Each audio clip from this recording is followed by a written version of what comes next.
Yogendra sir, ये ज्यादा महत्वपूर्ण। योगेंद्र सर, दो तीन चीजें, प्रधानमंत्री छोटा सवाल जी योगेंद्र सर, दो तीन चीजें मैं अपने दर्शकों के लिए आपसे समझना चाहूंगा। सर, राहुल गांधी की न्याय यात्रा को इस टैली में एक बड़ी भूमिका के तौर पर बताया जा रहा है। जब राहुल गांधी अपनी न्याय यात्रा निकाल रहे थे तब हमने देखा कि जिस जिस राज्य में वो जा रहे थे, ज्यादातर राज्यों में कांग्रेस पार्टी या तो हार रही थी या कांग्रेस पार्टी के तमाम बड़े नेता पार्टी का साथ छोड़ रहे थे। ये माना जा रहा था कि न्याय यात्रा बहुत ज्यादा इफेक्टिव नहीं है।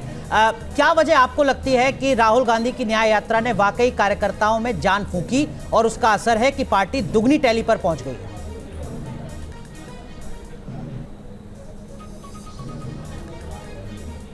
देखिए भाई, इस देश में चुनाव विश्लेषण का नियम ये है कि जो जीत जाए उसकी हर चीज अच्छी है, जो हार जाए उसकी हर चीज खराब। अगर कांग्रेस आज हार गई होती तो सब कह रहे होते कि क्या बेकार न्याय यात्रा थी, कितनी वाहियात यात्रा थी, और इसके 6 गुण गिना रहे होते। बिल्कुल। और अब जीत गई है तो हर उसके गुण दिखाई देंगे। ऐसा नहीं करना चाहिए मेरे ख्याल से। देखिए, दोनों यात्राओं का बहुत सीमित असर था।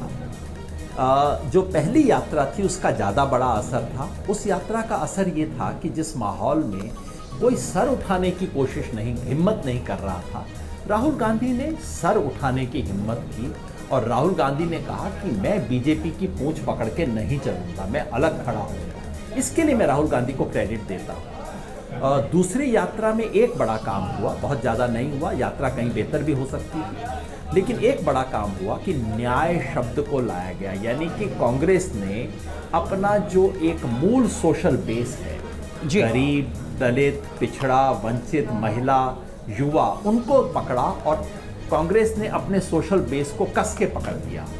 इसका उतना असर नहीं हुआ है जितना होना चाहिए था। ठीक है, अगर पूरा असर हुआ होता, ये यात्राओं की वो सफलता मिली होती, तो अब हम आज ये गिन रहे होते कि कांग्रेस 250 पे पहुंची या 270 पे। वैसा भी नहीं हुआ है, बहुत काम बाकी है। लेकिन इन दोनों यात्राओं ने सही दिशा में कदम उठाए और राहुल गांधी को इसका व्यक्तिगत क्रेडिट मिलना चाहिए कि उस आंधी में वो आदमी खड़ा रहा। सर, दूसरा सवाल इसी से जुड़ा, वो ये कि इंडिया गठबंधन जब बना तो ये कहा गया कि देखिए, राजनीतिक वैचारिक सहमति तो यहाँ है ही नहीं, ये तो राजनीतिक अवसरवादिता के लिए गठबंधन बना है।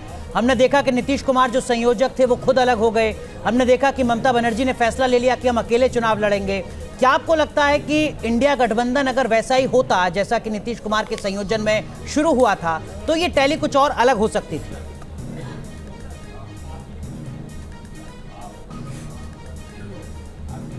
बेशक इंडिया गठबंधन की जो संभावनाएं थी उसको वो पूरी तरह रियलाइज नहीं कर पाया, क्योंकि अगर कर पाता